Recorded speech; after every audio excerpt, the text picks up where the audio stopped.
ದಕ್ಷಿಣದ ರಾಜ್ಯದಲ್ಲಿ ಒಂದು ಊರು. ಆ ಊರಿನಲ್ಲಿ ಮಣಿಭದ್ರ ಅಂತ ಒಬ್ಬ ವ್ಯಾಪಾರಿ ಇದ್ದ. ಶ್ರೇಷ್ಠಿ, ತುಂಬ ಚೆನ್ನಾಗಿರುವಂಥ ವ್ಯಾಪಾರ ಮಾಡ್ತಾಯಿದ್ದ.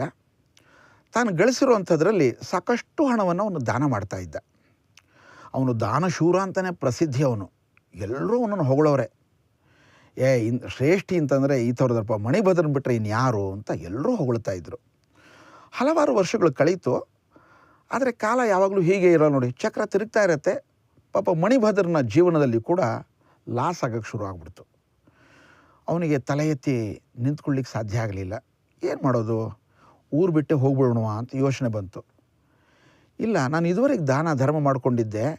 ಸಾಮಾನ್ಯ ಯಾವಾಗಲೂ ಕೂಡ ನನಗೆ ಆಮದನಿ ದುಡ್ಡು ಬರೋವಂಥದ್ದು ಕಡಿಮೆ ಆಗ್ತಾ ಇರಲಿಲ್ವಲ್ಲ, ಏನು ಮಾಡೋದು, ಊರು ಬಿಟ್ಟು ಹೋಗ್ಬಿಡೋಣ ಅಂದ್ಕೊಂಡು ಪಾಪ ಚಿಂತೆ ಮಾಡಿಕೊಂಡು ಅದೇ ಚಿಂತೆಯಲ್ಲಿ ರಾತ್ರಿ ಮಲ್ಕೊಂಡ. ರಾತ್ರಿ ಕನಸಿನಲ್ಲಿ ಅವನಿಗೆ ಒಂದು ಸನ್ಯಾಸಿ ಕ್ಷಪಣಕ ಅವನು ಕನಸಿನಲ್ಲಿ ಬಂದ. ಕಾವಿ ವಸ್ತ್ರ ಹಾಕ್ಕೊಂಡಿದ್ದಾನೆ, ತಲೆ ಪೂರ್ತಿ ಬೋಳಿಸ್ಕೊಂಡ್ಬಿಟ್ಟಿದ್ದಾರೆ. ನಾನು ನಿನ್ನ ಪೂರ್ವಜರಲ್ಲಿ ಒಬ್ಬನಾಗಿದ್ದಂಥವನು, ನಿನ್ನ ಕಷ್ಟವನ್ನು ನೋಡ್ಲಿಕ್ಕೆ ನನಗೆ ಆಗ್ತಾ ಇಲ್ಲ. ಆದರೆ ನಾಳೆ ಬೆಳಗ್ಗೆ ನಾನೇ ನಿನ್ನ ಮನೆಯ ಬಾಗಿಲನ್ನು ತಟ್ತೇನೆ. ಹೇಗಿದ್ದರೂ ಕೂಡ ನೀನು ನಾಪಿತನನ್ನು ಕರೆಬೇಕು ಅಂತ ಅಂದ್ಕೊಂಡಿದ್ದೀಯಲ್ಲ, ನಾನು ನಿಮ್ಮ ಮನೆಗೆ ಬರ್ತೀನಿ. ಒಂದು ದೊಣ್ಣೆ ತಗೊಂಡು ನನಗೆ ಹೊಡಿ ಸಾಕು, ನಿನ್ನೆಲ್ಲ ಕಷ್ಟಗಳು ಕೂಡ ನಿವಾರಣೆ ಆಗತ್ತೆ, ಏನು ಚಿಂತೆ ಮಾಡಬೇಡ ಅಂತ ಆ ಒಂದು ಕನಸಿನಲ್ಲಿ ಹೇಳಿಬಿಡ್ತು. ಇವನಿಗೆ ಮಣಿಭದ್ರನಿಗೆ ಆಶ್ಚರ್ಯ. ಬೆಳಗ್ಗೆ ಎದ್ದ, ಏನೋ ಕನಸು ಕಣ್ಣಲ್ಲ ಅಂತ. ಸರಿ, ಏನು ಮಾಡೋದು ಗೊತ್ತಿಲ್ಲ. ಅವನು ಮೊದಲೇ ಹೇಳಿರ್ತಾ ಇದ್ದ, ಸಾಮಾನ್ಯ ಹಳ್ಳಿಗಳಲ್ಲಿ ಮೊದಲ ಪದ್ಧತಿ ಇತ್ತು, ಯಾರಾದರೂ ನಾಪಿತರನ್ನ ಕಟಿಂಗ್ ಮಾಡೋರನ್ನ ಮನೆಗೆ ಕರೆಸೋದು. ಪಕ್ಕದ ಮನೆ, ಆ ಕಡೆ ಮನೆ, ಈ ಕಡೆ ಮನೆ ಎಲ್ಲರೂ ಕೂಡ ಮಾಡಿಕೊಂಡು, ಅವರು ಬೇರೆ ಅಂಗಡಿ ಶಾಪನ್ನು ಇಟ್ಕೊಳ್ಳೋಕೆ ಹೋಗ್ತಾ ಇರಲಿಲ್ಲ ನಾಪಿತರು, ಮನೆಗೆ ಬಂದು ಮಾಡಿ ಹೋಗ್ತಾಯಿದ್ರು. ಈ ಮಣಿಭದ್ರನು ಕೂಡ ಶ್ರೇಷ್ಠಿ ಮನೆಗೆ ಕರೆಸ್ಕೊಳ್ತಾ ಇದ್ದ. ನಾಪಿತ ಹೇಳಿ ಟೈಮಿಗೆ ಬಂದ, ಕಟಿಂಗ್ ಮಾಡ್ತಾ ಕೂತ್ಕೊಂಡು ಕೂಡಲೇ ಇನ್ನು ಜಸ್ಟು ಅವನು ಎಲ್ಲ ಮಸ್ತ್ಕೊಳ್ತಾ ಇದ್ದಾನೆ. ಟಕ್ ಟಕ್ ಟಕ್ ಟಕ್ ಮತ್ತಿನ್ನೊಂದು ಸರಿ ಬಾಗಿಲು ಬಡ್ದಂಥ ಶಬ್ದ. ನೋಡಿದ್ರೆ ಆಶ್ಚರ್ಯ, ಸೇಮ್ ನಿನ್ನೆ ರಾತ್ರಿ ಬಂದಂಥ ಕನಸಿನಲ್ಲಿ ಯಾವ ಮುಖ ಇತ್ತೋ ಅದನ್ನೇ ಬಂದ್ಬಿಟ್ಟಿದ್ದಾನೆ. ಒಂದು ನಿಮಿಷ ತಡೆಯೋ ಅಂತಂದ. ಆ ನಾಪಿದನ್ನು ಹಾಗೆ ಕೂರಿಸಿ ತಕ್ಷಣ ಅವನಿಗೊಂದು ಚಾಪಿ ಹಾಸ್ದ. ಆ ಬಂದಂಥ ಸನ್ಯಾಸಿ ಕೂತ್ಕೊಂಡ. ಒಳಗಡೆಯಿಂದ ಹೋಗಿ ಒಂದು ಕೋಲ್ ತೊಗೊಂಬಂದು ರಪ್ ಅಂತ ತಲೆ ಮೇಲೆ ಬಡದೇ ಬಿಟ್ಟ. ಆ ಬಂದಂತಹ ಸನ್ಯಾಸಿ ಪೂರ್ತಿ ಚಿನ್ನದ ನಾಣ್ಯವಾಗ್ಬಿಟ್ಟ. ಅವನು ವಾವ್, ನಂಬಲಿಕ್ಕೆ ಆಗ್ತಾ ಇಲ್ಲ. ಇಷ್ಟು ವರ್ಷ ನಾನು ಮಾಡಿದಂತಹ ದಾನ ಪುಣ್ಯ ಇದೆಲ್ಲವೂ ಕೂಡ ನಂದೆಲ್ಲ ಕಡಿಮೆ ಆಗ್ಬಿಡ್ತು. ಏನಪ್ಪ, ಊರು ಬಿಟ್ಟು ಹೋಗೋಣ ಅಂತ ಅಂದ್ಕೊಳ್ತಾ ಇದ್ದೆ. ನನ್ನ ಕನಸಿನಲ್ಲಿ ಬಂದಿರೋವಂಥದ್ದು ನಿಜ ಆಗತ್ತೆ, ನನಸಾಗತ್ತೆ ಅಂತಂದರೆ ಇದಕ್ಕಿಂತ ಆಶ್ಚರ್ಯ ಇನ್ನೊಂದಿಲ್ಲ ಅಂತ ತಕ್ಷಣ ಬಂದು ಚೀಲನಲ್ಲಿ ಎಲ್ಲ ತುಂಬ್ಕೊಂಡು ಒಳಗಡೆ ಇಟ್ಟ. ನಾಪಿತ ಅಲ್ಲೇ ಎಲ್ಲದೂ ನೋಡ್ತಾ ಇದ್ದಾನೆ. ಇವನಿಗನ್ನಿಸ್ತು ಮಣಿಭದ್ರನಿಗೆ, ಎಲ್ಲದನ್ನು ನಾನು ಇಟ್ಕೊಂಡ್ರೆ ಸರಿಯಾಗಲ್ಲ, ನೋಡೋಣ ಒಂದು ಸ್ವಲ್ಪ ಬೊಗ್ಸೆ ಅವನಿಗೂ ಕೊಟ್ಬೇಡ ಅಂತು. ತಗೋ ಇದನ್ನು, ಯಾರಿಗೂ ಹೇಳ್ಬೇಡ, ಇದನ್ನು ಇಟ್ಕೋ ಅಂಥೇಳಿ ಒಂದು ಬೊಗ್ಸೆ ಚಿನ್ನದ ನಾಣ್ಯವನ್ನು ನಾಪಿತನಿಗೂ ಕೊಟ್ಟ. ಆಮೇಲೆ ಅವನು ಇಟ್ಕೊಂಡ, ತನ್ನ ತಂದಿರುವಂಥ ಸಾಮಾನುಗಳ ಜೊತೆಯಲ್ಲಿ ಬ್ಯಾಗಿನಲ್ಲಿ ಇಟ್ಕೊಂಡ. ಬೇಕಾಗಿರೋ ರೀತಿಯ ಎಲ್ಲ ಮುಖಕ್ಷೌರ ಅವನು ಮಾಡದ, ತನ್ನ ಕೆಲಸ ಮುಗಿಸಿ ವಾಪಸ್ ಹೋದ. ನಾಪಿತನ ತಲೆಯಲ್ಲಿ ಬರೀ ಅದೇ ಯೋಚನೆ, ಎಲ್ಲ ಇವನ ಒಬ್ಬ ಸನ್ಯಾಸಿ ಮನೆಗೆ ಬಂದ, ಕೂಡಿಸ್ದ, ತಲೆ ಮೇಲೆ ಹೊಡೆದ ಕೂಡಲೇ ಚಿನ್ನದ ನಾಣ್ಯ ಆಗ್ಬಿಡ್ತು.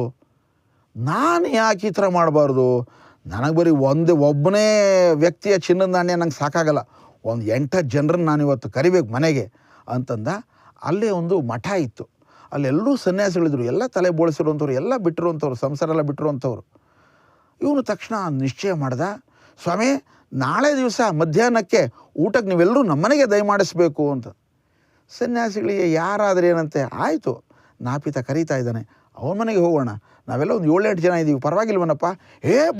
ಬನ್ನಿ ನಿಮ್ಮೆಲ್ಲರೂ ನಾನು ಕರೆಯೋಕ್ಕೆ ಅಂತಲೇ ಇವತ್ತು ಬಂದಿರೋದು ಅಂತಂದ ನಾಪಿತ. ಮರುದಿವಸ ಮನೆಯನ್ನೆಲ್ಲ ರೆಡಿ ಮಾಡಿ ಇಟ್ಕೊಂಡ. ಚೆನ್ನಾಗಿ ಒಳ್ಳೆ ಒಂದು ದಪ್ಪ ಕೋಲು ಇಟ್ಕೊಂಡಿದ್ದ, ಯಾಕೆಂದರೆ ಅದನ್ನು ದಪ್ಪ ಕೋಲಲ್ಲಿ ಹೊಡಿಬೇಕಲ್ಲ ಬಂದ ಕೂಡಲೇ. ಸೊ ಹಾಗಾಗಿ ಮರುದಿವ್ಸಕ್ಕೆ ಬೆಳಗ್ಗೆ ರೆಡಿ ಇಟ್ಕೊಂಡ. ಅವರೆಲ್ಲರೂ 11:30-12 ಹೊತ್ತು ಕರೆಕ್ಟಾಗಿ ಊಟ ಸಮಯ, ಒಂದೇ ಹೊತ್ತು ಊಟ ಬೇರೆ ಮಾಡೋದು ಸನ್ಯಾಸಿಗಳು. ಅವರೆಲ್ಲ ಬಾಗಿಲನ್ನು ಟಕ್ ಟಕ್ ತಟ್ಟಿದ ಕೂಡಲೇ ಬಂದರು. ಬಾಗಿಲು ಮೊದಲು ಹಾಕ್ಕೊಂಡ. ಯಾಕೆ ಹಾಕ್ಕೊಳ್ತಾ ಏನಂತ ಇವ್ರಿಗೂ ಗೊತ್ತಾಗಲಿಲ್ಲ. ಇರಲಿ, ಯಾಕಂತೆ ಧೂಳು ಬರುತ್ತೆ, ಅದಕ್ಕೋಸ್ಕರ ಬಾಗಿಲು ಹಾಕ್ಕೊಳ್ತಾ ಇದ್ದಾನೆ ಅಂತ ಅವ್ರು ಅಂದ್ಕೊಂಡ್ರು ಸನ್ಯಾಸಿಗಳು. ಎಲ್ರಿಗೂ ಚಾಪೆ ಹಾಕ್ದ, ಮಣೆ ಹಾಕ್ದ, ಮನೆಯೆಲ್ಲ ತುಂಬ ಚೆನ್ನಾಗಿ ಶುದ್ಧಿ ಮಾಡಿ ಇಟ್ಕೊಂಡಿದ್ದಾನೆ. ಕರೀರಪ್ಪ ಊಟಕ್ಕೆ, ಎಲ್ಲ ಬಾಳೆ ಎಲೆ ಕೊಡಿ ಅಂತ ಅವ್ರು ಅಂತ ಇದ್ದಾರೆ. ಬಂದೆ ಬಂದೆ ಅಂದ. ದೊಣ್ಣೆ ತೊಗೊಂಡು ಎಲ್ಲರ ತಲೆಗೂ ರಪ ರಪ ರಪ ರಪ ಹೊಡೆಯೋಕ್ಕೆ ಶುರು ಮಾಡಿಬಿಟ್ಟ. ಅವರು ಅಯ್ಯೋ ಸತ್ನೋ ಬಿಟ್ನೋ ಯಾಕಪ್ಪ ಹಿಂಗೆ ಹೊಡಿತಾ ಇದೆಯಾ ಕೂಕ್ಳಕ್ಕೆ ಶುರು ಮಾಡಿದ್ರು. ಕಾಲಿಗೆ ಹೊಡಿತಾನೆ, ತಲೆಗೆ ಹೊಡಿತಾನೆ, ಎಲ್ಲರೂ ತಲೆಗೆ ಹೊಡಿತಾನೆ, ಕೆಲವರಿಗೆಲ್ಲ ರಕ್ತ ಬರ್ತಾ ಇದೆ. ತಕ್ಷಣ ಒಬ್ಬ ಹೆಂಗೋ ಮಾಡಿ ತಪ್ಪಿಸ್ಕೊಳ್ಳೋದಂತ ಹೋದ. ಬಾಗಿಲಂತರ ಜೋರಾಗಿ ಕೂಕೊಂಡು ಬರ್ರಿ ಬರ್ರಿ ಸಾಯಿಸ್ಬಿಡ್ತಾ ಇದ್ದಾನೆ ಬರ್ರಿ ಬರ್ರಿ. ತಕ್ಷಣ ಅಲ್ಲೇ ಅಂಗರಕ್ಷಕರಿದ್ದರು, ನಗರವನ್ನೆಲ್ಲ ಕಾಯುವಂಥವ್ರು. ಅವ್ರನ್ನ ತಕ್ಷಣ ಯಾಕೆ ಹೊಡಿತಾ ಇದೆಯಾ ನಿಂತ್ಕೊಳ್ಳೋ ಅಂಥೇಳಿ ಆ ನಾಪಿತನ ದೊಣ್ಣೆ ಸಹಿತ ಹಿಡ್ಕೊಂಡು ರಾಜನ ಹತ್ರ ಕರ್ಕೊಂಡು ಹೋದರು. ಇವನು ಈ ಥರ ಎಲ್ಲರನ್ನ ಸಾಯಿಸ್ತಾ ಇದ್ದಾನೆ, ಮನೆ ಕರೆದು ದೊಣ್ಣೆಲಿ ಹೊಡಿತಾ ಇದ್ದಾನಲ್ಲ. ಸ್ವಾಮಿ ಇದರಲ್ಲಿ ನಂದೇನು ತಪ್ಪಿಲ್ಲ, ಎಲ್ಲ ಈ ಮಣಿಭದ್ರಂದೇ. ಮಣಿಭದ್ರಂದು ಅವನದೇನು ತಪ್ಪ, ಅವನು ಕರೆಸ್ರೋ. ಮಣಿಭದ್ರ ಬಂದ. ಅವನಿಗೆ ಗಾಬರಿ, ಎಲ್ಲಿ ಏನಾಯಿತೋ ಏನೋ, ಯಾಕೆ ಕರೆಸ್ತಾ ಇದ್ದಾರೆ ಅಂತ ಗೊತ್ತಾಗಲಿಲ್ಲ ಅಂತ. ನಾಪಿತ ಹೇಳ್ದ, ನೋಡಿ ಸ್ವಾಮಿ ನಾನು ಮಾಡೋದ್ರಲ್ಲಿ ಏನೂ ತಪ್ಪಿಲ್ಲ, ಈ ಮಣಿಭದ್ರಂದೇ ಅಲ್ಲ. ಅವನು ಒಬ್ಬ ಸನ್ಯಾಸಿನ ಕರೆದು ದೊಣ್ಣೆಲಿ ಹೊಡೆದ ಕೂಡಲೇ ಚಿನ್ನ ಆಯಿತು. ನನಗೂ ಇಷ್ಟು ಕೊಟ್ಟಿದ್ದಾನೆ ಗೊತ್ತಾ ಅವನ ಬೊಕ್ಸೇನಾ, ಅವನು ಹೇಳಿಲ್ಲ ನಿಮಗಷ್ಟೇ. ಹೌದಾ ಮಣಿಭದ್ರ, ಏನದು ಕತೆ ಹೇಳು. ಸ್ವಾಮಿ ನಾನು ದಾನ ಧರ್ಮ ಮಾಡ್ತಾಯಿದ್ದೆ, ನನ್ನ ಕನಸಿನಲ್ಲಿ ಒಬ್ಬ ನನ್ನ ಪೂರ್ವಜರು ಯಾರೋ ಬಂದರು, ಅವರು ಸನ್ಯಾಸಿಗಳಾಗಿದ್ದೀನಿ, ನಾಳೆ ಬೆಳಗ್ಗೆ ಬರ್ತೀನಿ, ನನಗೆ ತಲೆ ಮೇಲೆ ಒಂದು ಏಟು ಹೊಡಿ, ನಾನು ನಿನ್ಗೆ ಎಲ್ಲ ಬಡತನ ನಿವಾರಣೆ ಮಾಡ್ತೀನಿ ಅಂತ ಹೇಳಿದ. ನಾನು ಮಾಡಿದ್ದಷ್ಟೇ, ಅದನ್ನು ನೋಡ್ದ. ಆಮೇಲೇನು ನನಗೇನು ಗೊತ್ತಿಲ್ಲ. ಕೇಳ್ತಾನೆ ನಾಪಿತನಿಗೆ, ಹೌದನೋ? ಹೌದು ಸ್ವಾಮಿ ನಾನು ಅಷ್ಟೇ, ಅದಕ್ಕೆ ಅವ್ರನ್ನೆಲ್ಲ ಕರೆದೆ, ನಾನೊಂದು 8 ಜನ ಹೊಡೆದೆ, ಯಾರೂ ಆಗಲೇ ಇಲ್ಲ. ರಾಜ ಅವನಿಗೆ ನಾಪಿತನಿಗೆ ದಂಡ ಹಾಕ್ತಾನೆ. ಅದಕ್ಕೆ ಕುದೃಷ್ಟಂ ಕುಪರೀಕ್ಷಿತಂ ನಾವು ಮಾಡಬಾರ್ದು.